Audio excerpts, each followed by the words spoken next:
சிவபெருமானின் திருவிளையாடல்கள். தன்னை வணங்கும் அடியவர்களுடன் நெருங்கி விளையாட விரும்புவான் சிவன். அவ்வாறு அடியவர்களை நெருங்கி அவர்களை சோதித்து பின் அவர்களுக்கு காட்சியளித்து வீடுபேறாகிய பேரின்பப் பேற்றை அளித்தவன் சிவன். சிவன் அடியவர்களுடன் விளையாடிய திருவிளையாடல்களை வரிசைப்படுத்தி பரஞ்சோதி முனிவர் எழுதிய நூல் திருவிளையாடல் புராணமாகும். சிவபெருமான் தன்னுடைய அடியார்கள் மீதும் சிற்றியர்கள் மீதும் கொண்ட அன்பினால் தாமே பூலோகத்திற்கு வந்து செய்த திருவிளையாடல்களின் தொகுப்பாக இந்நூல் அமைந்துள்ளது. பரஞ்சோதி முனிவர் திருமறைக்காடு வேதாரண்யம் என்னும் ஊரில் மீனாட்சி சுந்தரதேசிகர் என்பவருக்கு மகனாகப் பிறந்தவர்.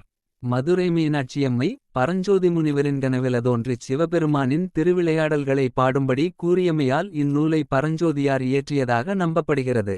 திருவிளையாடல் புராணம் 3 காண்டங்களாக பிரிக்கப்பட்டு 64 படங்களைக் கொண்டுள்ளது. அவை: மதுரை காண்டம் -18 படலங்கள், கூடற்காண்டம் 30 படலங்க, திருவாலவாய் காண்டம் 16 படலங்கள்.